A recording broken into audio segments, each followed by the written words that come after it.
Let's start. So my article was on the efficacy of integrating a semi-immersive virtual device in the Habit ILE intervention for children with CP. And kind of like in summary, the study applies a device called ReaTouch, which applies motor skill learning principles during a Habit ILE intervention, and that stands for hand-arm bimanual intensive therapy. And this article had 40 children with unilateral CP that are randomly assigned to either a ReaTouch experimental group or a control group during the Habit ILE day camp. And just for context, the Habit ILE is like an intervention that's already used for children with CP, and they have camps where they implement this. And they were introducing the ReaTouch device to see if it had any benefit or effect on it. And they would use the ReaTouch for half the sessions for one group, and then the other group would just get the Habit ILE, and it was a testing session before intervention and 3 months post intervention. And overall, there was improvement seen with significant non-inferiority changes in the ReaTouch group. So the objectives of this study was to focus on motor skill learning approaches and to be a well-designed, random controlled trial with comparison to the evidence-based motor function interventions. And it made a non-inferior comparison between the improvements of motor function and transferred ADLs of children with CP. And so the methods of this study was, again, the 40 children with unilateral CP and participated through one of the 4 Habit ILE summer camps over 2018 and 2019.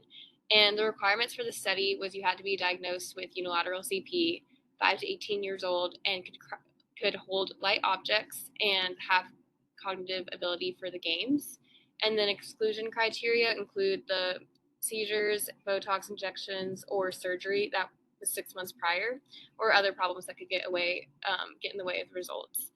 And these children were put into 4 cohorts and randomized to either the ReaTouch group or the Habit ILE group using a website.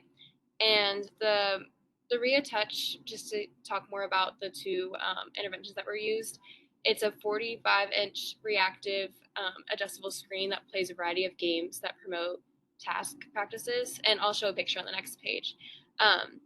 While the Habit ILE intervention was one that applied motor skills, including table activities, ADLs, and gross motor play.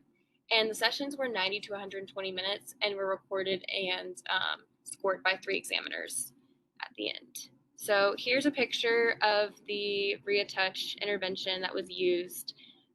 The top is just kind of what it looks like, and the bottom is like the kids actually playing with it.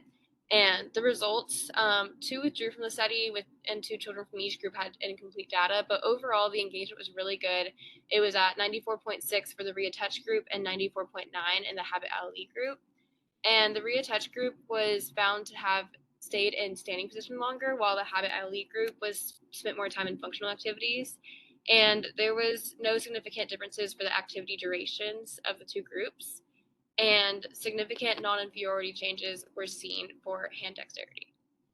And then conclusions for this was replacing nearly half of high dosage Habit ILE intervention with a ReaTouch intervention allowed for significant improvements in children with unilateral CP and non-inferior changes compared to the group with full Habit ILE intervention.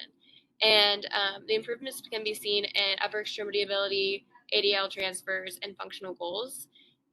Less changes were seen in lower extremity motor function in the ReaTouch group, but in clinical application overall, there's a possibility to apply the ReaTouch for the improvement of motor function in upper extremities and ADLs. However, ReaTouch for lower extremities would be based on the functional goals that the children had. So the important findings of the study were that both groups did have significant improvements in the outcome measures and the non-inferiority of the changes observed in each group. The no dropouts during the ReaTouch group can indicate that it can be like well integrated with the original Habit ILE group, so the new intervention could be added in. And it went over key motor skills such as repetition, goal direction, structured activities, motivation, feedback, and self-generated movements. And it's the first RCT that has tested non-inferiority of a virtual reality-based session for half of the existing evidence-based intervention session. And the study may be limited by the small sample size and lack of available instrumentation that could affect the collection of data. Sure. Thank you, Kayla. So guys, just to mention here, because we are learning to do all the process for our research, they mentioned it here that this one is a longitudinal study, which means we will follow this patient more than one time.